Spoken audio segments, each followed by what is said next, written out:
تو فوراً اس کو آخرت کی طرف متوجہ کر دیتے کہ اللہ سے دھیان ہٹ کے دنیا میں نہ لگے. اس لیے کہ آدمی کا دھیان تو ایک ہی طرف چل سکتا ہے. ذرا بھی دل کو دیکھتے کہ دنیا کی طرف لگا, چیزوں کی طرف لگا, تو آپ علیہ الصلوۃ والسلام فوراً رخ کو موڑتے. ایک مرتبہ حضور علیہ السلام نے حضرت عبیدہ بن جراح رضی اللہ تعالیٰ کو بحرین کا گورنر بنا کے بھیجا تھا, اور جو آپ صلی اللہ علیہ وسلم نے ہدایت دی تھی اس میں یہ بات بھی فرمائی تھی کہ وہاں جو غیر مسلم ہیں ان سے جو جزیہ وصول کرو اس کو مدینہ بھیج دینا, اور وہ جو جزیہ وہاں سے آتا اس کو آپ علیہ الصلوۃ والسلام صحابہ میں تقسیم کر دیتے تھے. اور وہ وقت صحابہ کا ایسا تھا کہ کئی وقت کے فاقے آ جاتے تھے, انتہائی تنگی کا زمانہ تھا, کئی وقت کے فاقے آ جاتے تھے. ایک دن حضرت عبیدہ بن جراح رضی اللہ تعالیٰ عنہ بحرین سے جزیے کا مال لے کر واپس تشریف لائے. اس میں مال بھی تھا, کپڑے بھی تھے اور سامان بھی تھا. شام کو تشریف لائے. صبح کی نماز پڑھا کے جب آپ علیہ الصلوۃ والسلام گھر تشریف لے جانے لگے تو چند صحابہ اکرام جلدی سے فارغ ہو کے نماز سے آپ علیہ الصلوۃ والسلام کے سامنے آ کر کھڑے ہو گئے. زبان سے کچھ نہیں کہا, سامنے آ کر کھڑے ہو گئے. آپ نے ارشاد فرمایا جس کا مفہوم یہ ہے کہ معلوم ہوتا ہے کہ تمہیں پتہ چل گیا کہ عبیدہ بن جراح بحرین سے مال غنیمت لے کر آئے, اور آپ مسکرائے. پھر آپ نے فرمایا کہ تمہیں خوشخبری ہو کہ جو تمہاری پسند کی چیز ہے وہ تمہیں ملنے والی ہے اور یہ مال تم میں تقسیم ہوگا. یہ وہ وقت تھا جب صحابہ پہ فاقے تھے, تنگدستی تھی. پھر ساتھ ہی آپ علیہ الصلوۃ والسلام کو یہ خیال آیا کہ اس طرح ان کا یوں سامنے آ کے کھڑا ہو جانا اور دل میں اس کا تقاضا پیدا ہونا کہ یہ مال ہمیں ملے, یہ کہیں ان کے دلوں میں دنیا کی محبت نہ پیدا کر دے. ہم غور تو کریں کہ کس وقت میں یہ کیفیت پیش آئی تھی جب کئی وقت کے فاقے آتے تھے, تن پہ کپڑا نہیں ہوتا تھا, تن پہ پورا کپڑا نہیں ہوتا تھا, جو ہوتا تھا وہ بھی پیون لگا ہوا, پیروں میں جوتے نہیں ہوتے تھے. یہ اس وقت کیا ہے؟ اس وقت بھی آپ علیہ الصلوۃ والسلام کا اس کا فکر ہوا کہ کہیں ان کے دل میں دنیا کی محبت نہ آ جائے. آپ نے اپنے صحابہ کو کیسے بچایا ہے اللہ کی غیر کی محبت سے. یہ دل اللہ کی محبت کے لیے بنا ہے, اس میں کسی اور کی محبت نہ آئے. تو آپ نے فوراً ارشاد فرمایا کہ مجھے اس بات کا اندیشہ نہیں ہے کہ تمہارے اوپر فخر و فاقہ ہے, مجھے اس کا اندیشہ نہیں ہے کہ تمہارے اوپر فخر و فاقہ ہے. اس لیے کہ اب امت پہ فخر و فاقہ عمومی طور پر نہیں آئے گا, عمومی طور پہ نہیں آئے گا. آپ علیہ الصلوۃ والسلام ساری امت کی طرف سے فخر و فاقہ کو برداشت کر کے چلے گئے. آپ جھیل گئے سارے فخر و فاقہ. حضرت عائشہ صدیقہ رضی اللہ عنہا ارشاد فرماتی ہیں کہ 3 چاند چڑھ جاتے تھے, کئی مہینے ہو جاتے تھے, اور ہمارے گھر میں چولہا نہیں جلتا تھا, چولہا نہیں جلتا. کسی نے پوچھا پھر آپ کا گزارا کیسے ہوتا تھا؟ کہا کہ 2 چیزوں سے, ایک کھجور اور ایک پانی. اور ایک اور جگہ ارشاد فرماتی ہیں کہ ہمیں کھجوریں بھی ایسی ردی قسم کی کھانے کو ملتی تھیں کہ اگر اونٹ کے سامنے ڈالی جائیں تو وہ بھی نہ کھائے. اور فرماتی ہے کہ حضور علیہ الصلوۃ والسلام نے کبھی بھی 2 وقت پیٹ بھر کے جو کی روٹی نہیں کھائی. گندم تو تھا ہی نہیں, جو کی روٹی بھی کبھی پیٹ بھر کے 2 وقت نہیں کھائی.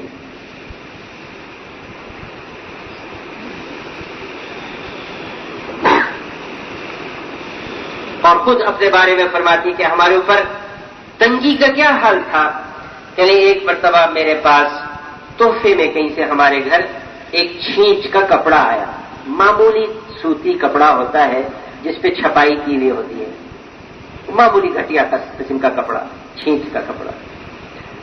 کہنے وہ جوڑا میرا بنا اس کے بعد مدینہ منورہ میں جس کی بچی کی شادی ہوتی تو وہ مجھ سے ادھار یہ جوڑا مانگ کے لے جاتی اور اپنی بچی کو دلہن بنا کے اس میں رخصت کر کے پھر واپس لے جاتی، پھر جس کو ضرورت ہوتی وہ لے جاتا۔ تو تنگ دستی کا یہ حال تھا کہ اس معمول جوڑے کو بھی قیمتی سمجھا ہوا تھا۔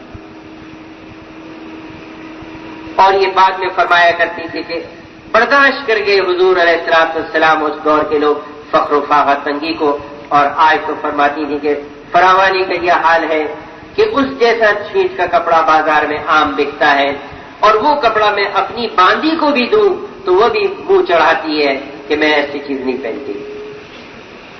تو آپ علیہ السلام برداشت کر گئے، اب امت پر عمومی طور پہ فاقہ تو نہیں آئے گا۔ تو آپ نے ارشاد فرمایا کہ مجھے اس کا اندیشہ نہیں ہے کہ تم پہ فقر و فاقہ آئے، لیکن مجھے اس کا خوف ڈر ہے کہ جیسے پہلے لوگوں پہ دنیا چھائی کہیں تم پہ بھی دنیا نہ چھا جائے، اور پھر یہ دنیا کی محبت تمہیں آپس میں دوڑ لگوائے اور تم ایک دوسرے سے مقابلے کرو کہ میرا مکان اس سے اچھا ہو، میری گاڑی اس سے اچھی ہو، میری سواری اس سے اچھی ہو، میرا لباس اس سے اچھا ہو، میرا رہن سہن اس سے اچھا ہو، اور پھر تم آپس میں دوڑ نہ لگاؤ، مجھے اس کا اندیشہ ہے۔ اور پھر فرمایا کہ جیسے ان لوگوں کو اس دنیا نے جو ان پہ چھائی تھی اللہ پاک سے دور کر دیا، کہیں ایسا نہ ہو کہ یہ بھی تمہیں اللہ سے دور کر دے، مجھے اس کا خوف۔ تو آپ علیہ السلام نے یوں بچایا صحابہ، اور خود بھی آپ علیہ السلام بچے۔ یہ ساری خطاؤں کی جڑ یہ دنیا ہے، دنیا کی محبت ہے ساری خطاؤں کی جڑ۔ یہ جتنے دنیا میں نافرمانیاں ہو رہی ہیں یہ سب دنیا کی محبت کی وجہ سے۔ چور چوری کیوں کرتا ہے؟ کہ دنیا کی لالچ، چیزوں کی مال کی لالچ۔ شرابی شراب کیوں پیتا ہے؟ کہ دنیا کی لذتوں کو حاصل کرنا چاہتا ہے۔ بدکاریاں کرنے والے کیوں منہ کالا کرتے ہیں؟ کہ دنیا کی ظاہری لذتوں کو حاصل کرنا چاہتا ہے۔ تو ساری خطاؤں کی جڑ دنیا کی محبت ہے۔ اس لیے صحابہ نے اپنے آپ کو اس سے بچایا، کیونکہ آپ علیہ السلام کی تعلیمات تھی۔ حضرت عمر رضی اللہ تعالی ارشاد فرماتے ہیں کہ ایک مرتبہ میں حضور علیہ السلام سے اجازت لے کر آپ کے حجر مبارک میں گیا تو میں نے دیکھا کہ آپ صلی اللہ علیہ وسلم صرف ایک لنگی پہنے ہوئے ہیں اور کوئی کپڑا آپ کے پاس نہیں ہے، اور آپ کے مبارک اور خوبصورت جسم کے اوپر چٹائی کے نشانات ظاہر ہو رہے ہیں۔ کیا آپ کا بستر کھجور کی چٹائی یا بوریت؟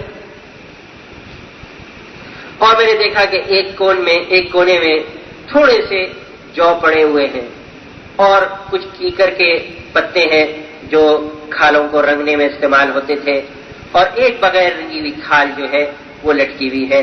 یہ کل کائنات تھی اس حجرے کی۔ حضرت عمر رضی اللہ عنہ کی آنکھوں میں آنسو ڈبڈبا گئے اور آپ پریشان ہوئے اور کہا حضور علیہ السلام سے کہ آپ تو ساری کائنات کے سب سے بڑے ہیں، اور یہ کیسر و کسرا تو یوں شاہانہ انداز میں بستروں پہ مکانات میں رہے اور آپ کا یہ حال۔ تو آپ علیہ السلام نے جو ارشاد فرمایا اس کا مفہوم کچھ یہ ہے کہ عمر تمہیں یہ بات پسند نہیں ہے کہ ان کے لیے دنیا ہے اور ہمارے لیے آخرت ہے۔ دنیا کی طرف نگاہوں کو صحابہ کے جانے ہی نہیں دیتے، آخرت کی طرف متوجہ۔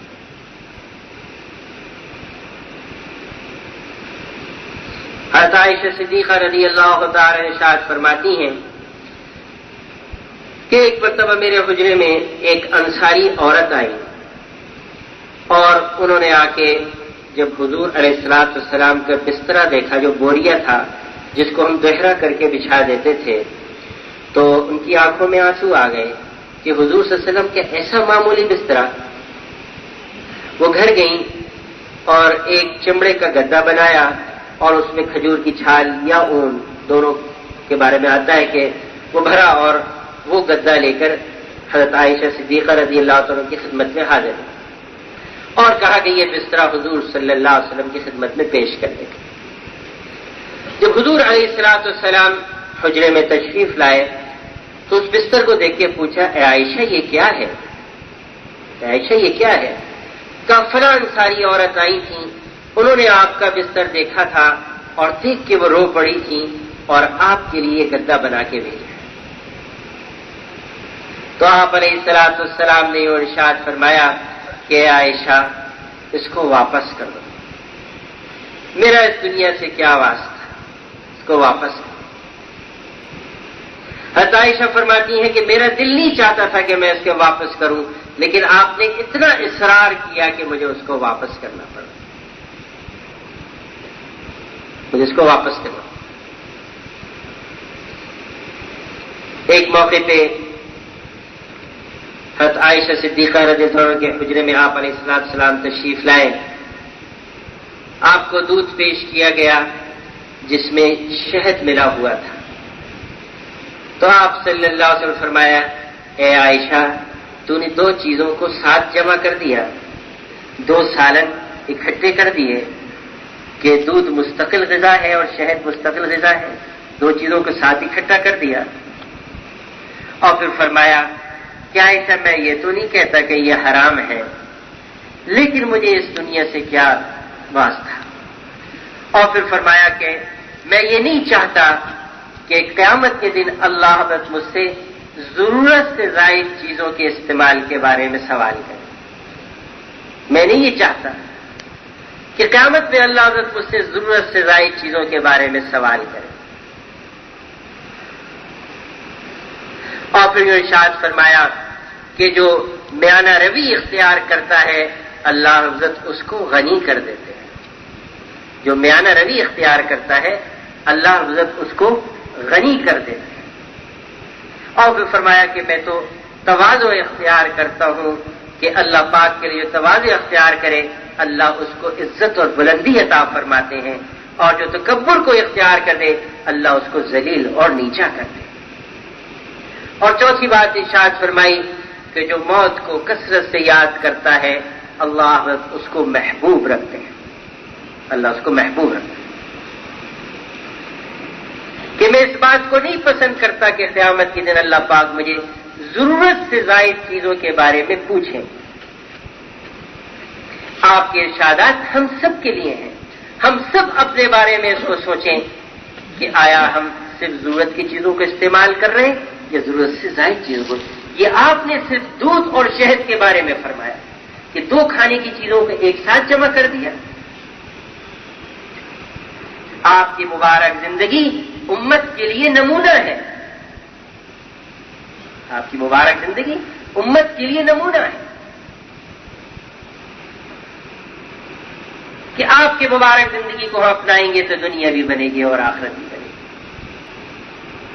اور دوسری بات فرمائے کہ جو میانہ روی اختیار کرے، نہ بہت زیادہ نہ بہت، تو اللہ اس کو غنی کر دے. اور جو تواضع اختیار کرے اللہ اس کو عزت دیتے، بلندی دیتے.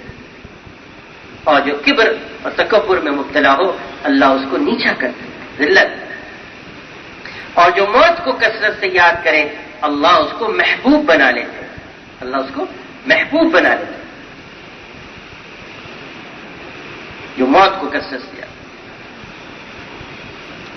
اس سے ایک روایت میں آتا ہے کہ روزانہ جو 25 مرتبہ موت کو یاد کر لے، اللہ مبارک لی فی الموت وفیما بعد الموت، تو اس دن اس کو اگر موت آ جائے تو اس کو شہادت کا رتبہ ہے کہ فضائل سنا سنا کے موت کا استعداد دلائے کہ بھی موت کو یاد کرے. یہ ساری لذتوں کو توڑ دینے والی چیز موت کو جو کثرت سے یاد کرے تو کبھی بھی وہ پھر لاپرواہ نہیں ہوتا، دنیا میں بے فکر ہو کے نہیں رہے. ایسی آپ کے صحابہ کا حال تھا. ایک مرتبہ سیدنا ابوبکر صدیق رضی اللہ تعالیٰ عنہ کو پانی پیش کیا گیا جس میں شہد ملا ہوا تھا. تو ابوبکر صدیق رضی اللہ تعالیٰ عنہ پیالہ ہاتھ میں لیا اور آپ روئے، اور اتنا روئے کہ ساتھ بیٹھنے والے خوف زدہ ہو گئے کہ کہیں آپ کی روح پرواز نہ کر جائے. پھر جب طبیعت سنبھلی تو پھر آپ پیالے کو منہ کے قریب لایا اور پھر روئے، حتیٰ کہ صحابہ بھی سب رو پڑے۔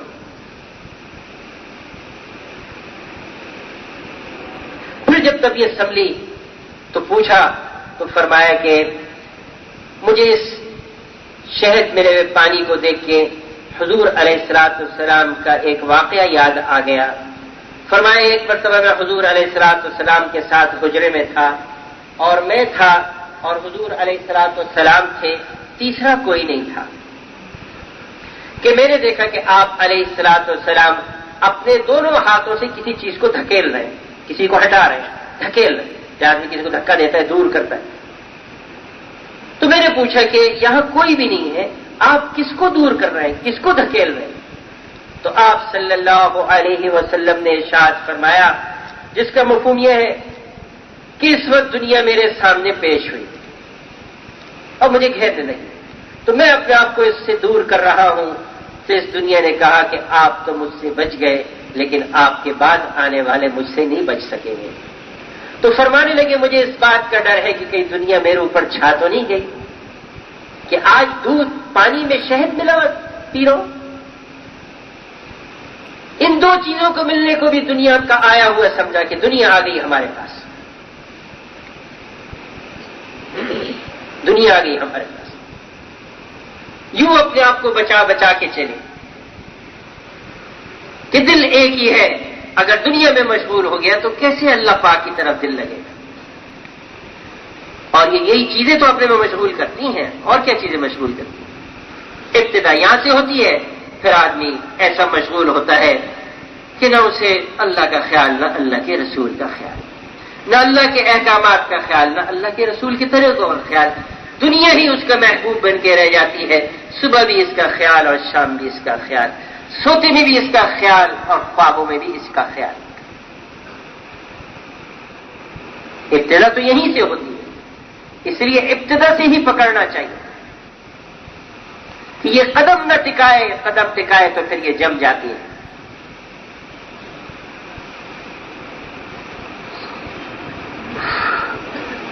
حضرت عثمان بن مخزوم رضی اللہ تعالی عنہ ایک مرتبہ مسجد نبی علیہ الصلوۃ والسلام میں تشریف لائے اور حضور علیہ الصلوۃ والسلام صحابہ کے ساتھ مسجد میں تشریف فرما تھے تو ان کے جسم کے اوپر ایک چادر تھی، صرف اس میں بھی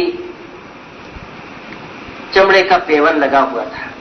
حضرت عثمان کے یہ حال دیکھ کر حضور علیہ الصلوۃ والسلام کی آنکھوں میں آنسو آ گئے اور آپ سے رقت طاری ہو گئی، اور صحابہ پہ بھی یہ دیکھ کے رقت طاری ہو گئی ان کا یہ حال دیکھ۔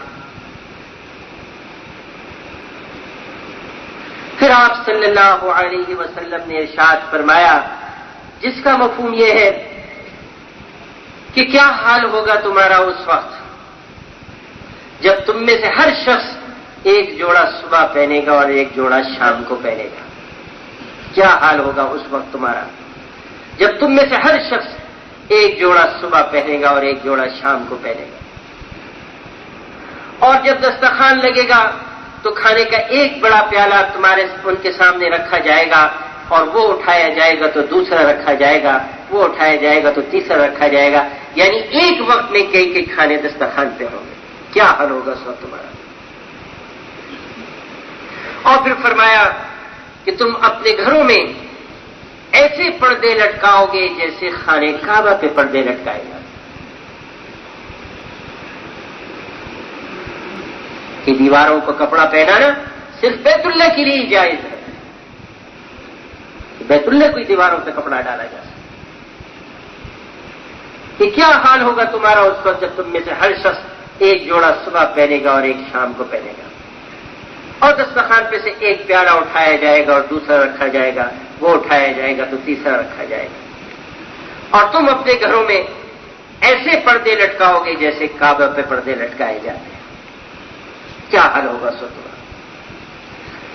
تو صحابہ نے کہا کہ یا رسول اللہ، ہم تو چاہتے ہیں کہ ہمیں ایسی سہولت اور کچھ راحت حاصل ہو جائے، کیونکہ انتہائی تنگ دستی کا زمانہ تھا۔ آپ نے ارشاد فرمایا کہ وہ حال تو آ کر رہے گا، لیکن تم آج بہتر ہو اس کے مقابلے میں۔ یہ فرما دیا کہ آج تم بہتر ہو اس کے مقابلے میں کہ ان مجاہدوں اور مشقت میں تم دین کا کام کر رہے ہو. آدمی دعوت کا کام، دین کا کام مشقت اور مجاہدوں میں ہی کرتا ہے. راحت کے نقشوں میں تو ہمت ہی نہیں پڑا کرتی، سہولت کے نقشوں میں تو ہمت ہی نہیں پڑا کرتی.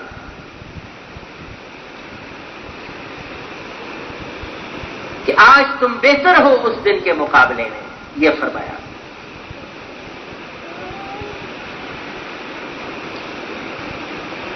تو میرے محترم بزرگوں، دوستوں، دنیا مختصر سی ہے، پتہ نہیں کب جانا پڑ جائے.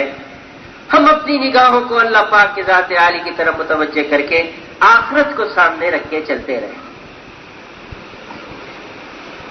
اور اپنے آپ کو اس دنیا سے ایسے بچائیں جیسے ہم سے پہلے بڑوں نے بچایا ہے.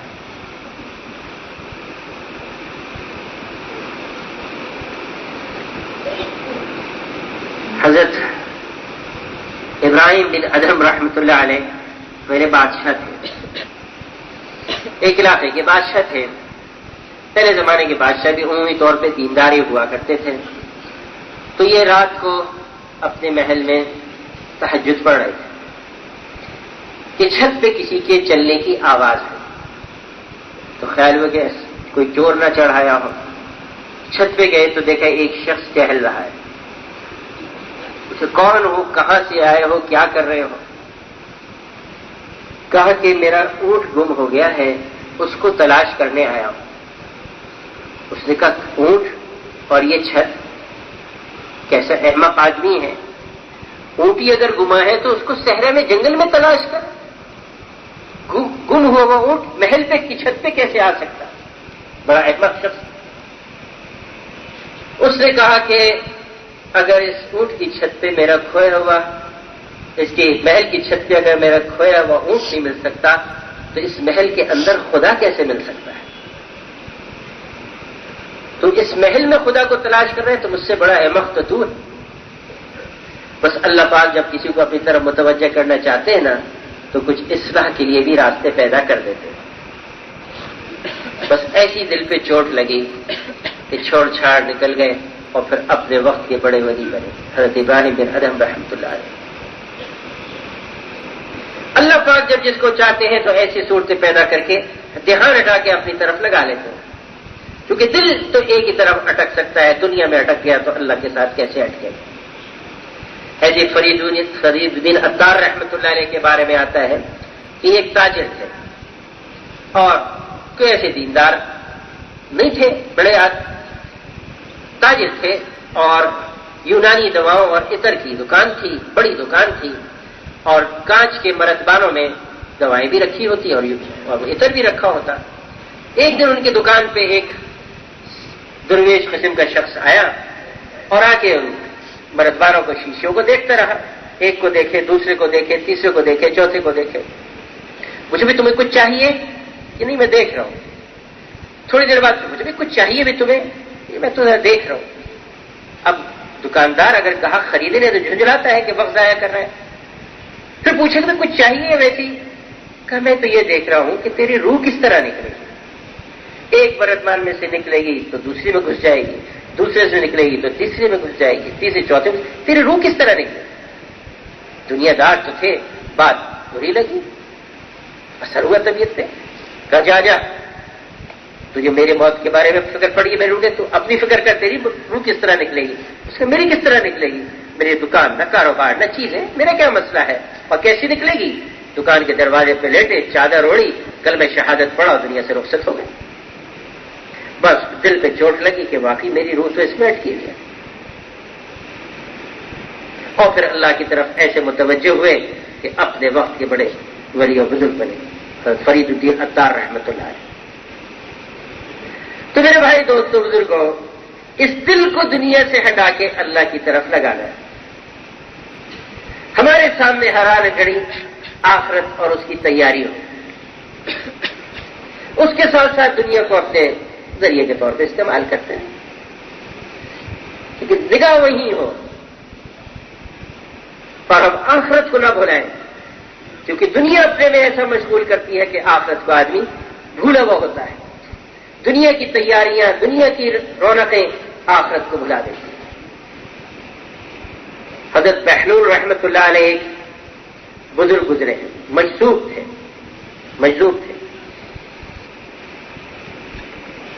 ایک خلیفہ ہارون رشید کا زمانہ تھا اور ان کے دربار میں ان کا آنا جانا تھا۔ ایک مرتبہ اور ہارون رشید ذرا ان سے تھوڑا سا چھیڑ چھاڑ ہنسی مذاق کرتے رہتے تھے۔ ایک مرتبہ جب ہارون رشید کے دربار میں وہ پہنچے تو ہارون رشید کے ہاتھ میں ایک چھڑی تھی۔ ہارون رشید نے کہا کہ بہلول، آج میں تمہیں ایک امانت دینا چاہتا ہوں، یہ چھڑی میری تمہارے پاس امانت ہے، رکھ لو اور تلاش کرنا، تمہیں دنیا میں جو اپنے سے بڑا بیوقوف نظر آئے اس کو میری طرف سے تحفے میں دے دینا۔ گویا یہ کہنا چاہتے تھے کہ سب سے بڑے بیوقوف تم ہو، چھیڑ چھاڑ کرتے رہتے تھے۔ حضرت بہلول رحم اللہ نے وہ رکھ لی اور دیکھے گھر تک واپسی ہوگی۔ ہارون رشید نے کہا کہ بہلول، یہ وہ سفر ہے جہاں سے کسی کی واپسی نہیں ہوا کرتی، آخرت کا سفر ہے۔ حضرت بہلول نے پوچھا، پھر ہارون رشید، تم نے کس لشکر کو پہلے سے روانہ کر دیا جو وہاں پہنچ کے تمہارے استقبال کی تیاری کرے اور فضا بنائے؟ اور کتنے تم نے باورچیوں کو راشن اور شاہی خیموں کے ساتھ روانہ کر دیا جو پہنچ کے خیمے گاڑ کے کھانے پکا کے تمہارا استقبال کریں؟ اور کون سا لشکر تمہارے ساتھ سفر کے ساتھ جائے؟ ہارون رشید نے کہا، بہلول، تم نے پھر بے وقوفی جیسی باتیں کری۔ تمہیں پتہ نہیں ہے کہ اس سفر میں کوئی کسی کے ساتھ نہیں جایا کرتا، آدمی اکیلے جایا کرتا ہے۔ تو اس پہ حضرت بہلول رحم اللہ نے وہ چھڑی نکالی اور کہا، ہارون رشید، ایک زمانے سے تمہاری یہ امانت میرے پاس رکھی ہوئی ہے اور تم نے یہ کہہ کے مجھے دی تھی کہ میں دنیا میں تلاش کروں، مجھے جو اپنے سے بڑا بیوقوف نظر آئے اس کو تمہاری طرف سے تحفے میں یہ چھڑی دے دوں۔ اس وقت سے میں تلاش میں تھا، سب جگہ پھر کے میں نے دیکھ لیا، مجھے تو دنیا میں سب سے بڑے بیوقوف تم ہی نظر آئے، اس لیے تمہیں میں تحفے میں دیتا ہوں۔ اور پھر کہا، ہارون رشید، ایک زمانے سے میرا تمہارے دربار میں آنا جانا ہے اور میں دیکھا کرتا تھا کہ جب تمہیں کوئی سفر پیش ہوتا تھا تو ایک لشکر تم پہلے سے روانہ کر دیتے تھے جو جا کے اس جگہ تمہارے استقبال کی فضا بناتا تھا۔ پھر چند روز پہلے تم باورچیوں کو راشن اور خیموں کے ساتھ روانہ کرتے تھے جو وہاں خیمے گاڑ کے تمہارے استقبال کی تیاریاں کریں، کھانے پکا کے رکھیں، اور ایک لشکر ہمیشہ تمہارے ساتھ جایا کرتا تھا۔ اور پھر سوال کیا، ہارون رشید، وہ سفر کتنے دن کا ہوتا تھا؟ کہ 3 دن کا، 5 دن کا؟ تو کہا بہلول رحمہ اللہ کہ ہارون رشید، بقول تمہارے وہ مختصر سفر ہوتا تھا، اس کے لیے تم اتنی تیاری کرتے تھے، اور تم اب اس طویل سفر پہ جا رہے ہو جہاں سے واپسی نہیں ہے اور اس کے لیے تم نے کوئی تیاری نہیں کی، تو تم سے بڑا بیوقوف کون ہوگا؟ ہارون رشید کی آنکھوں میں آنسو آ گئے اور رو پڑے۔ کہا، بہلول، ہم تو تمہیں دنیا کا سب سے بڑا بیوقوف سمجھتے تھے، حالانکہ دنیا کے سب سے بڑے عقل مند تم ہی ہو، اور واقعی ہم نے اس آخرت کے سفر کو بھلائے رکھا۔ تو میرے محترم بزرگوں، دوستو، کہنے کو تو یہ سوال حضرت بہلول نے ہارون رشید سے کیا تھا، لیکن اگر غور کرے تو حضرت بہلول کا سوال یہ ہم سب سے ہے، ہم سب سے۔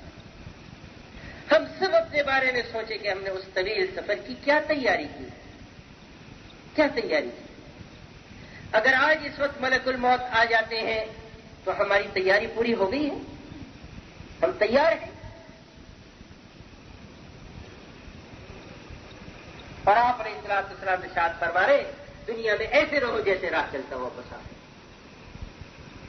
ایک موقع پہ آپ نے ارشاد فرمایا، مجھے ان دنیا کی چیزوں کا کیا واسطہ، میں تو اس مسافر کی طرح ہوں جو تیز دھوپ کے اندر سفر پہ نکلے اور راستے میں کسی درخت کے نیچے سائے میں تھوڑی سی دیر کے لیے سستانے کے لیے ٹھہرے اور پھر منزل کی طرف چل جائے۔ مجھے اس دنیا سے کیا واسطہ؟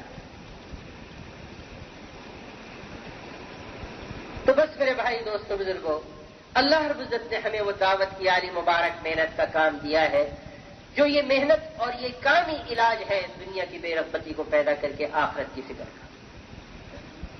یہ علاج ہے، جس ترتیب محنت سے اور جس طرز محنت سے صحابہ کے دل میں دنیا کی بے رغبتی آئی اور آخرت کی فکر پیدا ہوئی.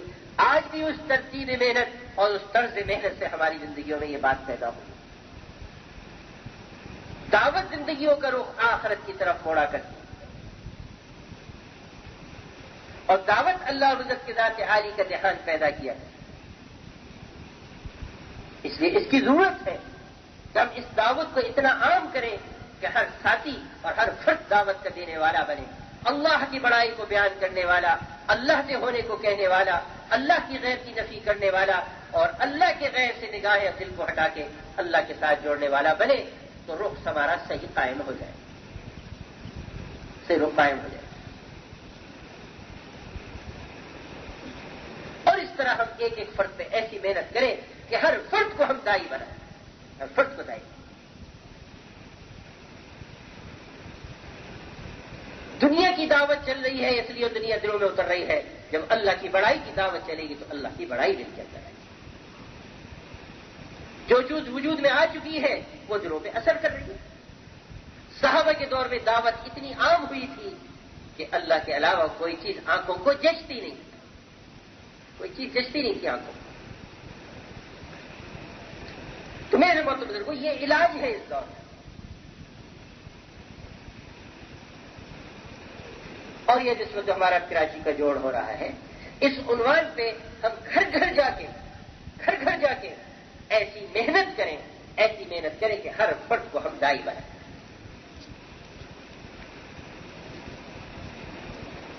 ابھی ہمارے پاس محنت کا وقت موجود ہے. ایک ایک فرد پر اگر ایک گھر میں 5 افراد ہیں تو 5 پہ ہم محنت کی ترتیب بنائیں. کسی گھر میں 2 فرد ہیں تو دونوں پہ ہم محنت کی ترتیب بنائیں. نیت تو سارے عالم کی کرنی ہے کہ سارے عالم کے سارے انسان اللہ پاک کی بڑائی کو بیان کرنے والے بنے، اللہ کی طرف نگاہیں جمانے والے، اللہ کی طرف متوجہ ہونے والے بنے. سرے کے طور پہ ہم اس اجتماع کو، اس جوڑ کو عنوان بنا کے ہم کراچی کے گھر گھر میں، دکان میں، فیکٹری میں، کارخانوں میں جا کے ایسی محنت کریں کہ ہر فرد کے دل میں یہ بات اتر جائے کہ دعوت میری سب سے بڑی ضرورت اور حاجت ہے.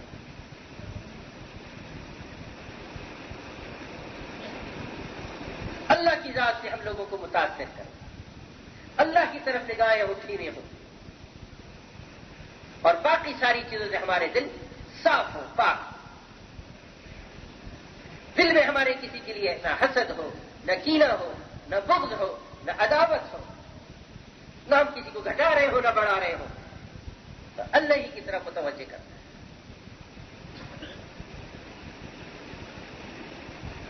جب آدمی یوں قلب کی صفائی کے ساتھ لوگوں پہ محنت کرتا ہے تو اللہ پاک اس کو اپنی طرف متوجہ کرتے ہیں. دل سب کی طرف سے صاف، کسی کی حقارت دل میں نہیں، کسی کی کمی دل میں نہیں. کوئی ہم پہ اعتراض بھی کر رہا ہو پھر بھی ہم محبت کریں، کوئی ہم پہ تنقید بھی کر رہا ہو پھر بھی ہم اس سے محبت کریں، کوئی ہمارے راستے میں رکاوٹیں بھی ڈال رہا ہو پھر بھی ہم اس کے لیے ہمدردی کا جذبہ رکھتے ہیں.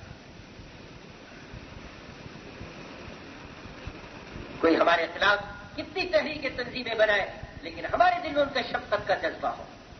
آپ علیہ الصلوۃ والسلام نے تو منافقین کے لیے شفقت کا جذبہ رکھا جنہوں نے آپ صلی اللہ علیہ وسلم کی مستقل کاٹ کی ہے. منافقوں سے زیادہ سخت کون ہوگا؟ لیکن آپ نے تو ان کے لیے بھی دل میں ہمدردی کا جذبہ رکھا، ان کی بھی خیر خواہی کا جذبہ رکھا، ان کے لیے بھی دل میں نفرت نہیں لائے. تو کسی فرد کے لیے ہمارے دل میں نفرت نہ ہو، سب کی طرف سے دل صاف.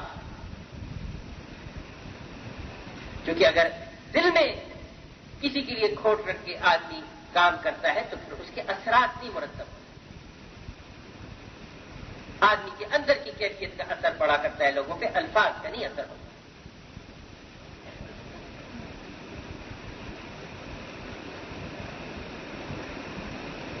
حضرت امام اعظم امام حنیفہ رحمہ اللہ کا دل سب کی طرف سے صاف ہوتا تھا اور کبھی ان کی مجلس میں نہ کوئی کسی کی برائی نہ وہ خود کرتے تھے نہ کسی کے سن سکتے تھے، نہ خود کرتے تھے نہ کسی کے سن سکتے تھے، کسی کی ہمت نہیں ہوتی تھی. اور فرمایا کرتے تھے کہ اگر مجھے کسی کی برائی کرنی ہے، غیبت کرنی ہے، کرنے کا ارادہ بھی کروں تو اپنی ماں کی کروں گے تاکہ میری نیکیاں ماں کے پاس ہی جائیں، گھر کی چیز گھر میں رہے، باہر کیوں جائے۔ میرے بعد میں کسی کی غیبت کرتا ہے، جب آدمی کے دل میں کسی کا برائی کی جذبہ ہو تو زبانوں میں غیبت تو پھر آتی ہے، بھلائی کے ساتھ نہیں آتی، برائی کے ساتھ تو آتی ہے، پہلے دل میں ہوتی ہے پھر زبان پہ آتی ہے، اور غیبت سے آدمی کی جتنی نیکیاں ہوں اس کے پاس چلی جاتی ہیں۔ حضرت سفیان ثوری رحمۃ اللہ علیہ اور حضرت امام اعظم امام حنیفہ رحمۃ اللہ کا زمانہ ایک ہی ہے، اور دونوں کا اپنا اپنا ہلکا درس ہوتے تھے۔ کسی دن ایک مرتبہ کسی نے حضرت سفیان ثوری رحمۃ اللہ سے امام اعظم امام رحمۃ اللہ کے بارے میں پوچھا تو کہا کہ وہ بڑے بخیل ہیں۔ تو لوگوں کے حضرت ہم نے تو ان کی بڑی تعریف سنی ہے کہ بڑے سخی ہیں، آپ فرما رہے کہ بخیل ہے؟ ہاں، کہا کہ وہ اپنی نیکیاں جو ہے نا وہ کسی کو دیتے نہیں ہیں اور دوسروں کی لے لیتے ہیں۔ لوگ ان کی، جب آدمی کو اچھا ہوتے ہیں تو کچھ برائی بھی کیا ہی کرتے ہیں، تو لوگ ان کی برائیاں کیا کرتے ہیں، تو اس میں سے ان کی نیکیاں تو ان کے پاس آ جاتی ہیں، اور یہ کسی کی غیبت نہیں کرتے، اپنی نیکیاں کسی کو نہیں دیتے۔ تو ایسے صاف دل کے ساتھ آدمی ہے، بس اللہ پاک دائی کو ایسا صاف دل دے دے کہ نہ کسی میں حسد ہو، نہ کینہ ہو، نہ بغض ہو، نہ عداوت ہو، پھر اللہ رب العزت اس کو وہ مقام عطا فرماتے ہیں کہ بس آدمی تصور نہیں کر سکتا۔ حضرت عبداللہ بن عمر بن عاص رضی اللہ تعالیٰ عنہ فرماتے ہیں کہ ایک مرتبہ ہم حضور علیہ الصلوۃ والسلام کے ساتھ مسجد میں تھے کہ آپ علیہ الصلوۃ والسلام نے ارشاد فرمایا کہ دیکھو اس جانب سے جو بھی ایک شخص آئیں گے یہ جنتی ہیں، جو کسی جنتی کو دیکھنا چاہتا ہے ان کو دیکھ لیں۔ آپ کے ارشاد کا مفہوم اپنے الفاظ میں سب نے دیکھا اس طرف کا، تو ایک صحابی رضی اللہ تعالیٰ تشریف لائے کہ وضو کا پانی ان کے چہرے سے ٹپک رہا ہے، بائیں ہاتھ میں ان کے جوتے ہیں، اور وہ آ کے مجلس میں بیٹھے۔ جب مجلس ختم ہوئی تو حضرت عمر بن عاص رضی اللہ تعالیٰ فرماتے ہیں کہ میں نے مجلس کے خاتمے کو ان سے کہا کہ وہ جانے لگے کہ میں آپ کے پاس کچھ دن مہمان بن کے رہنا چاہتا ہوں۔ تو مہمان نوازی عام تھی اس زمانے میں، تو انہوں نے کہا بہت اچھا، تو میں ان کے ساتھ ان کے گھر چلا گیا، مہمان بن کے گھر چلا گیا۔ جب رات ہوئی تو میں ساری رات سویا نہیں کہ میں دیکھوں ان کا رات کا وہ کون سا خصوصی عمل ہے جس کی وجہ سے آپ علیہ الصلوۃ والسلام نے ان کی جنتی ہونے کی بشارت دی، تو کون سا خصوصی عمل ہے؟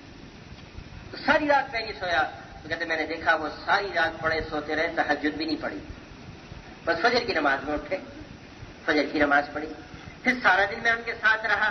میں نے دیکھا نہ کوئی زیادہ نوافل ہے، نہ زیادہ تلاوت ہے، نہ تسبیحات ہے، نہ کوئی زیادہ ایسی عبادات، بس فرائض اور واجبات کا اہتمام ہے۔ پھر دوسری رات بھی ایسے ہوا، وہ بھی ایسی گزر گئی۔ 3 دن بعد کہا کہ میں اجازت چاہتا ہوں، میں اس لیے آپ کے پاس آیا تھا کہ آپ کے بارے میں حضور صلی اللہ علیہ وسلم نے یہ فرمایا تھا، تو میں نے کوئی ایسا خصوصی عمل نہیں دیکھا۔ فرمایا کہ تم خود جانتے ہو کہ میں زیادہ نوافل پڑھتا ہوں، نہ ذکر تسبیحات تلاوت میرے پاس ہیں، بس فرائض اور واجبات کا اہتمام کرتا ہوں۔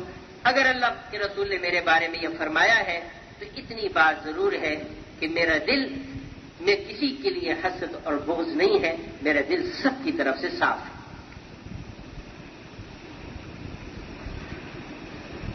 اور یہ صحابی رضی اللہ عنہ حضرت سعد بن وقاص رضی اللہ تعالیٰ عنہ ہے۔ اب ظاہری طور پہ کوئی زیادہ نوافل تسبیحات تلاوت ذکر نہیں ہے، لیکن دل کو سب کی طرف سے صاف رکھا ہوا۔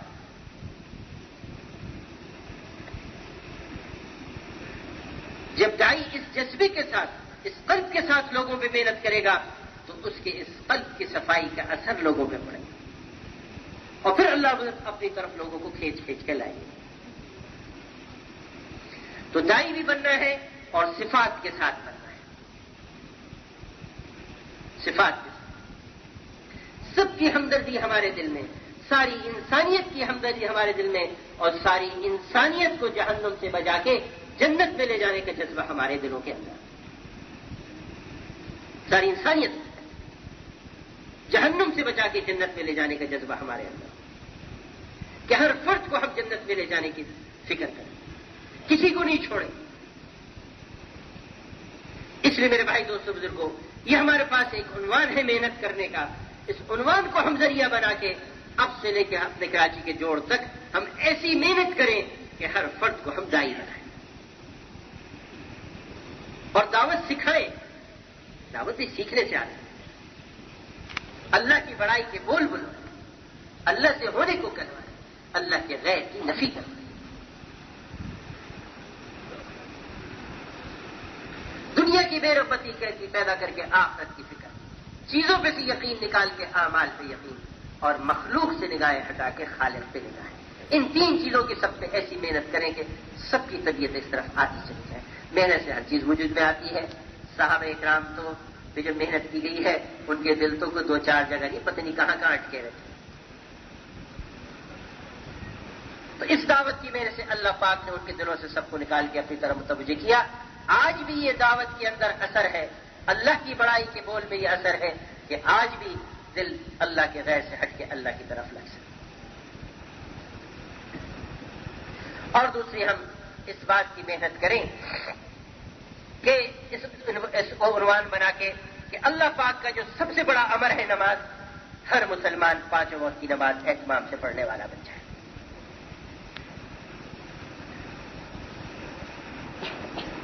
یہ سب سے افضل عبادت ہے, فرائض میں سے سب سے بڑا فرض نماز, کہ کسی کو ہم بے نمازی نہ رہنے دیں اور 100% مسلمانوں کو نمازی بنانے کی ہم محنت کریں. اور اللہ کے فضل سے جو علاقے والے اور جس دیہات اور گاؤں والوں نے محنت کی ہے, اللہ نے دکھایا کہ وہاں 100% نمازی بنے ہیں. محنت پہ تو اللہ پاک نے تاثیر رکھی ہے, اثر رکھا ہے. 100% نمازی بنانے کی محنت ہو. گھر میں اگر 5 بالغ مرد ہیں تو 5 مسجد میں آ کے نماز پڑھنے والے بنے. گھر پہ جتنی مستورات ہیں گھروں میں نماز کی پڑھنے والی بنے. اور ہم لوگوں کو نماز کے فضائل سنا سنا کے شوق دلائے کہ جو نماز پڑھے گا اللہ اس کے دنیا کے بھی مسائل کو حل کریں گے اور آخرت کے مسئلوں کو بھی حل کریں گے. اللہ نے روزی کی برکت رکھی نماز کے اہتمام میں, پریشانیوں کا دور ہونے رکھا نماز میں, کہ آپ علیہ الصلوۃ والسلام کو جب کوئی مشکل پیش آتی آپ نماز کی طرف متوجہ ہوتے ہیں. تو ہر مشکل کا علاج نماز ہے. ہم نماز سے مشکلات کے اوپر قابو حاصل کر سکتے ہیں.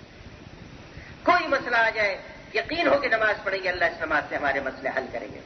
اب اس کا اتنا ہم لوگوں میں شوق دلائیں کہ ہر مسئلے میں آدمی نماز پڑھ پڑھ کے اللہ پاک سے مدد مانگ رہا ہو.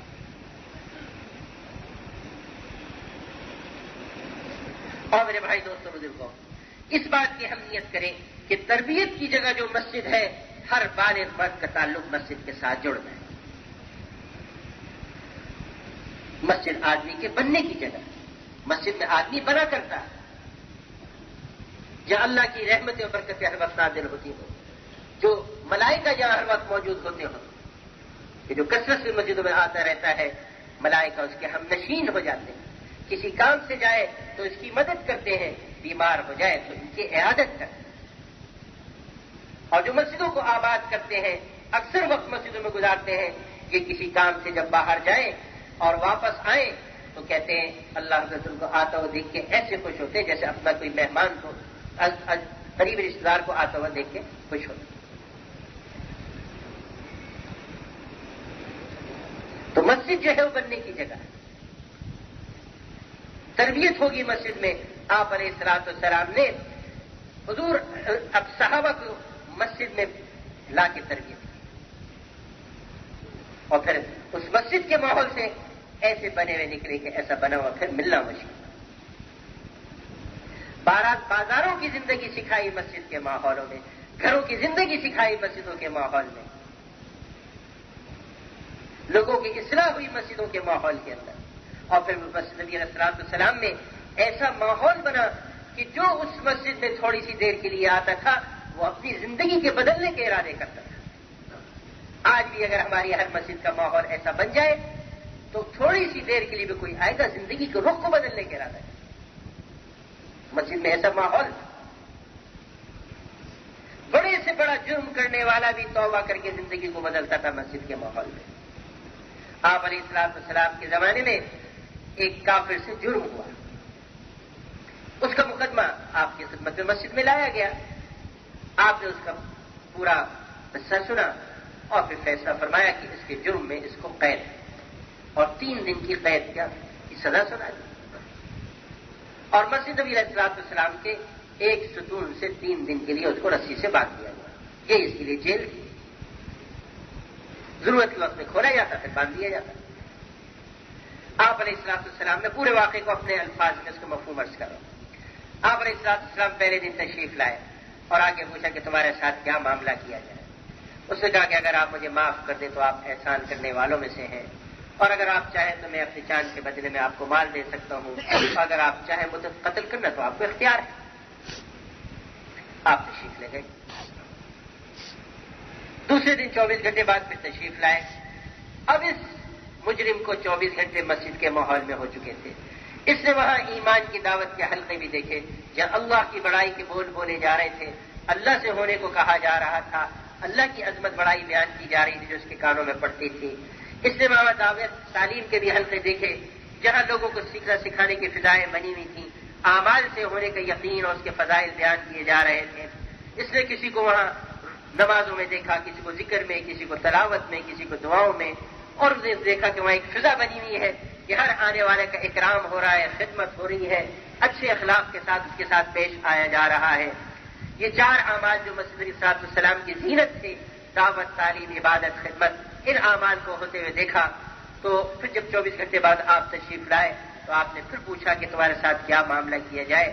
تو اس نے کہا کہ آپ مجھے معاف کر دیں تو آپ احسان کرنے والوں میں سے ہیں، اور اگر آپ مجھ سے میری چاہیں تو میں اپنی جان کے بدلے میں مال دے سکتا ہوں. آج قتل والی بات نہیں ہے. اسے کب اس کو اس کے یقین ہو گیا تھا کہ یہ مجھے قتل تو کریں گے. آپ تشریف لے گئے. تیسرے دن پھر آپ تشریف لائے. آپ نے پوچھا، پھر اس نے یہی جواب دیے دو. پھر آپ تشریف لے گئے اور آپ نے فرمایا کہ اس قیدی کو چھوڑ دو اور آزاد کرو.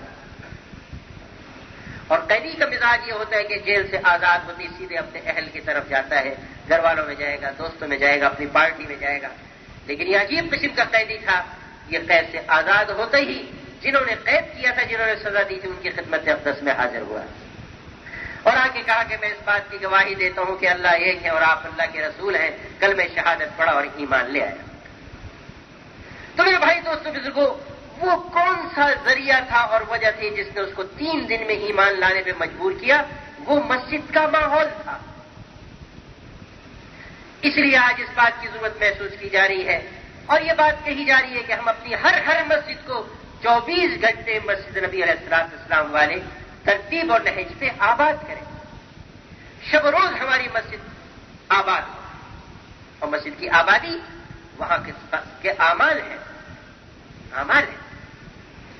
کہیں ایمان کی دعوت کے حلقے لگے ہوئے ہوں، کہیں فضائل کی تعلیم ہو رہی ہو، کہیں کسی کو نماز سکھائی جا رہی ہو، کسی کو وضو سکھایا جا رہا ہو، کسی کو دعائیں سکھائی جا رہی ہوں، کسی کو اعمال میں کرنے پہ جو فضائل آئے ہوں یاد کرائے جا رہے ہوں، اور کوئی سجدے میں پڑا ہوا اللہ کے سامنے رو رہا ہو، کوئی قیام میں کھڑا قرآن پاک پڑھ رہا ہو، کوئی رکوع میں ہو اور کوئی تسبیح لیے ہوئے اللہ کا ذکر کر رہا ہو اور کوئی قرآن پاک کی تلاوت کر رہا ہو، اور کوئی ہاتھ اٹھا کے اللہ کے سامنے مانگ رہا ہو.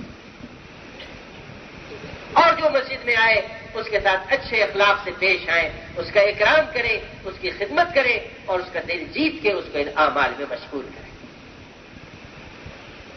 تو اس کراچی کے جوڑ سے پہلے ہم محنت کر کے کراچی کی ساری مساجد کو شب و روز ان اعمال سے آباد کریں. اور میرے بھائی دوستوں بزرگوں، یہ فضا مستقل بنی رہے اور سارے عالم کی مساجد میں یہ فضا بنی رہے اور سارے عالم کے اندر اللہ پاک دین کی فضائیں قائم کر دے. اس کے لیے بھائی ضرورت اس بات کی ہے کہ اس جوڑ سے ہم فی گھر ایک آدمی نکالنے کی بھرپور محنت کریں. ہر گھر سے کم از کم ایک فرد کو اللہ کے راستے میں نکالیں. کس راستے میں نکلنا ہی اصل علاج ہے. آدمی بنتا ہے نقل و حرکت سے، نقل و حرکت سے آدمی بنتا ہے. آپ علیہ السلام نے صحابہ کو ایسے نقل و حرکت پہ ڈالا کہ اگر ان کی زندگی کے نقل و حرکت کا اوسط نکالا جائے تو سال میں 4-5 مہینے ان کا نقل و حرکت کے ملتے ہیں. وہ انتہائی زندگی تو ان کے نقل و حرکت میں گزری. اور جو مقام تھا وہ بھی بعض نے ایک ایک دن کی ترتیب بنائی ہوئی. جیسے حضرت عمر رضی اللہ عنہ کے بارے میں آتا ہے کہ بھئی ایک دن وہ اپنے شغل پہ جاتے اور ان کے جو شریک ساتھی تھے انصاری رضی اللہ عنہ وہ مسجد میں رہتے اور دین سیکھتے اور شام کو جو سیکھا ہوتا حضرت عمر رضی اللہ عنہ سکھا دیتے اور دوسرے دن حضرت عمر رضی اللہ عنہ مسجد میں ٹھہرتے وہ انصاری چلے جاتے سارا دن جو سیکھا ہوتا تو ان کو سکھا دیتے اور مہینے کے آخر میں کمائی کا آدھا آدھا کر دیتے. بعضوں نے آدھے دن آدھے رات کی ترتیب بنائی ہوئی تھی. تو نقل و حرکت سے آدمی پھر مقام پہ بھی کام کیا کرتا ہے. تو اس وقت نقل و حرکت کی انتہائی ضرورت ہے اور یہ نقل و حرکت صرف ملک کے لیے نہیں دنیا کے چپے چپے کے لیے دنیا کے چپے چپے کے لیے. اور ہم سب مل کے اب ایسی محنت کریں کہ کم از کم کام کرنے والا مجمع تو اس پہ آ جائے کہ اپنی جان اور مال وقت کا تہائی حصہ اس محنت پہ لگانے کو تیار ہے. یہ کم از کم کی بات ہے. تو اللہ اسے توفیق دے کہ آدھا لگا دے اس سے زیادہ لگا دے. اب اس کراچی کے ہم جوڑ کو عنوان بنا کے ایسی محنت کریں کہ ہر گھر سے کم از کم ایک فرد کو ہم اللہ کے راستے میں دور سے دور کے لیے تیار کریں. جس کے پہلے 4 مہینے لگ چکے ہیں 2 سال سے چلہ لگ رہا ہے اہتمام سے مقامی کام کرتے ان کو ہم تیار کریں سال اور 7 مہینے تیار کریں. اور جن کے اب تک 4 مہینے لگے ان کو 4 مہینے کے لیے تیار کریں. اور باقیوں کو جو جن کے 3 چلے لگ چکے ان کو بھائی ملکوں کی نوعیت نہیں ہے تو پھر سالانہ 4 مہینے کے لیے تیار کریں. لیکن کوشش یہ کریں کہ ہر گھر سے ایک فرد کو اللہ کے راستے میں بتائیں. اس کے لیے میرے بھائی دوستوں بزرگوں ہمیں ذرا لگ کے اور جم کے محنت کرنی پڑے گی. جان تو ہماری لگے گی مال تو لگے گا وقت تو لگے گا لیکن اس پہ ملے گا کیا؟ اگر اس کا یقین ہو جائے تو آدمی کہ میں سب کچھ چھوڑ چھاڑ کے اب یہی کام کروں گا. ملے گا کیا کہ جو اللہ کے روٹھے ہوئے بندوں کو اللہ سے منوائے گا اللہ پاک اس کو مل جائیں گے. اور جنت کی ساری نعمتیں اللہ پاک نے رکھی ان کے لیے. مجھے نا قیامت میں اعلان ہوگا کہاں ہیں وہ لوگ جو ہر حال میں دین کا کام کرتے تھے مشغولیت میں بھی اور فرصت میں بھی سردی میں بھی اور گرمی میں بھی بیماری میں بھی اور صحت میں بھی تنگ دستی میں بھی اور فراغی میں بھی بھوک میں بھی اور پیٹ بھرے کی حالت میں. اور ایک جماعت اٹھے گی اللہ پاک کہیں گے تم بغیر حساب کتاب جنت میں چلے جاؤ. اور حساب کتاب کوئی معمولی بات ہے. اللہ حضرت اگر ایک گلاس کا حساب لینے پر آ جائے تو ہم اس گلاس پانی کے گلاس کا حساب نہیں دے سکتے. تو میرے بھائی دوستوں بزرگوں ہر حال میں ہم اس کام کے کرنے والے بنے. اور میرے بھائی دوستوں بزرگوں ہماری جو حیثیت اللہ پاک کیا ہے وہ اس دعوت کے کام کی وجہ سے اس دعوت کے کام کی ہماری حیثیت. ہم اپنی حیثیت کو پہچانیں کہ اللہ نے ہمیں دنیا میں حضور پاک صلی اللہ علیہ وسلم ختم نبوت کی وجہ سے اس کام کا ذمہ دار بنا کے بھیجا ہے. ہمیں آپ علیہ السلام کی نیابت حاصل ہے. کتنے بڑے شرف کی بات ہے کتنی بڑی بات ہے کہ نیابت رسول جس کو حاصل. اب اس نیابت کا تقاضا کیا ہے کہ ہم وہی کام کریں جو حضور صلی اللہ علیہ وسلم کا کام تھا. جیسے مرض سے پہلے ہمارے ڈاکٹر صاحب بیان کر رہے تھے نا کہ بھائی ایک غم لگا ہوا ہو کہ ساری انسانیت کیسے ہدایت پہ آ جائے. ایک غم لگا ہوا اور ایسی ہمیں اس کی دھن لگی ہوئی ہو کہ اس کے علاوہ اس وقت ہمیں کوئی اور بات اچھی نہ لگے. کوئی اور تذکرہ بھی کرے تو ہماری طبیعت پہ بوجھ اور گرانی ہو رہی.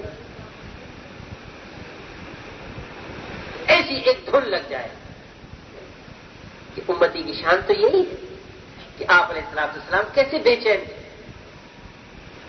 چین ہوتے ہیں کہ راتوں کی تنہائیوں میں بستر چھوڑ کے کھڑے ہو جاتے, کئی جنت البقیع میں تشریف لے جاتے اور کئی گھنٹوں آپ صلی اللہ علیہ وسلم اللہ پاک سے مانگتے رہتے. ایک ایک فرد کے لیے آپ نے تو کسی کو بھی نہیں چھوڑا.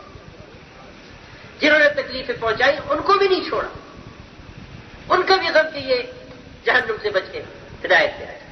جنہوں نے آپ کو تکلیفیں پہنچائی ہیں. طائف کی وادی میں آپ کو کیسے ستایا گیا کہ آپ نے پتھر برسائے گئے، کہ زمین دہل اٹھی کہ آج محمد صلی اللہ علیہ وسلم کے ساتھ کیا ہو رہا ہے، آسمانوں پہ کوہرام مچ گیا کہ کیا ہو رہا ہے، پہاڑ لرز گئے جب آپ صلی اللہ علیہ وسلم کے مبارک جسم سے خون بہا ہے، اور آپ صلی اللہ علیہ وسلم جب وہاں سے چلے ہیں تو ان ظالموں نے آپ کو چلنے بھی نہیں دیا اور آپ پہ پتھر برسائے، حتیٰ کہ آپ بے ہوش ہو گئے، اور کئی میل آپ اس طائف کی وادی میں دوڑے ہیں صلی اللہ علیہ وسلم،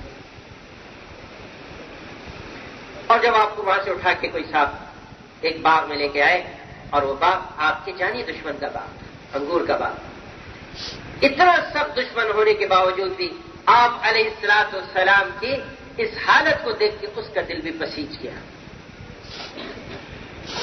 اور اپنے غلام عداس کو بھیجا اور کہا جا کے ان سے کہو کہ بے شک آپ سے میری مخالفت دشمنی ہے، لیکن میرے آپ سے رشتہ داری بھی تو ہے، اس رشتہ داری کا واسطہ دے کے کہتا ہوں کہ اس انگور کو خوش میں سے کچھ انگور کھا لیں۔ اور جب وہ غلام انگور خوشہ لے کر آتا ہے تو آپ علیہ الصلوۃ والسلام جو ہے وہ تو آپ کا دل تو شفقت سے بھرا ہوا تھا، آپ کو تو ہر وقت یہ خیال تھا کہ کسی طرح یہ ایمان لے آئے اور آخرت کے عذاب سے بچ جائے۔ آپ نے سوچا کہ وہ تو انہوں نے میری بات نہیں مانی، شاید یہی میری بات سن گئے۔ آپ نے پوچھا کہ تمہارا نام کیا ہے؟ کہ میرا نام عداس ہے۔ کہ تم کہاں کے رہنے والے ہو؟ کہ میں نینوا کا رہنے والا ہوں۔ کہ اچھا میرے بھائی یونس کے شہر نینوا کے رہنے والے ہو؟ کہ آپ ان کو کیسے جانتے ہیں؟ کہ وہ بھی نبی تھے، میں بھی نبی ہوں، اس میں میرے بھائی ہیں۔ اور کچھ قرآن پاک کی آیت پڑھی تو وہ آپ کے قدموں میں گر گیا اور ایمان لے آیا۔ آپ کو اس حالت میں بھی انسانیت کا فکر ہے کہ یہ جہنم سے بچ کے جنت میں چلے گئے۔ تو ہمارے اندر بھی اللہ پاک کی کیفیت پیدا کر دیں کہ ہر آن ہر گھڑی میں اس کا خیال ہو کہ بھئی ہر فرد جو ہے وہ اللہ کی طرف متوجہ ہو جائے۔ اب سے لے کے اجتماع تک تو ہم اپنے آپ کو سب چیزوں سے فارغ کر کے ایسا اس میں لگائیں کہ کسی اور چیز کی طرف ہماری طبیعت متوجہ ہی نہ ہو۔ ہماری حیثیت ہے اس دعوت کے کام کی وجہ سے۔ اس کے لیے میرے بھائی دوستوں بزرگوں ہمت کرنے کی ضرورت ہے اور حوصلے کرنے کی ضرورت ہے کہ تھوڑا سا ذرا زور لگا کے ہم ہر مسجد سے جب فی گھر ایک آدمی نکالیں گے تو ہر مسجد سے کتنی جماعتیں بنیں گی؟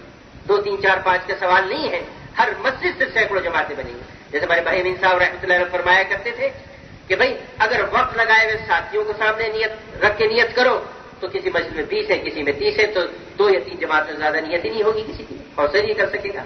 لیکن اگر اس آبادی کے بالغ مردوں کو سامنے رکھ کے نیت کریں تو کسی میں 500 بالغ مرد ہیں، کسی میں 1000 ہیں، جس میں 500 بالغ مرد ہیں 50 جماعتیں بن گئی، جس میں 1000 بالغ مرد ہیں 100 جماعتیں بن گئی۔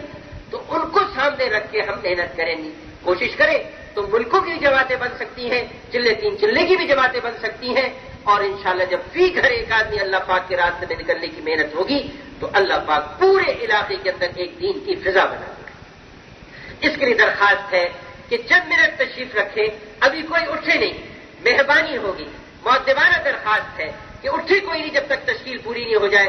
یہ ہمارا بیٹھنا اگر لوگوں کے نکلنے کا ذریعہ بن جاتا ہے، یہ چند منٹ کا صبر اور تحمل ساری دنیا میں ہدایت کے آ جانے کا اجر و ثواب دلانے کا ذریعہ بنے گا۔ تو اتنا تو سب ضرور کر لیں گے نا بھائی؟ اگر کوئی اٹھ لگے تو پیر پکڑ کے بیٹھا لیجیے۔ اب ہمت کر کے فرمائیں ساری دنیا میں پھرنے کے لیے کون اپنی ذات سے تیار ہے؟ اور کہ میں تیار ہوں، اپنے ساتھ محلے سے جماعت تیار کروں گا ماشاءاللہ کے لیے۔ اور فرمائے جی ماشاءاللہ، حوصلے ہمت کے ساتھ اللہ کے پر بھروسہ کر کے فرمائے جی بیرون الملک سال اور 7 مہینے کے لیے جی فرمائے جی ماشاءاللہ جی فرمائے، اور سب جگہ فرید صاحب اللہ کی طرف متوجہ رہے۔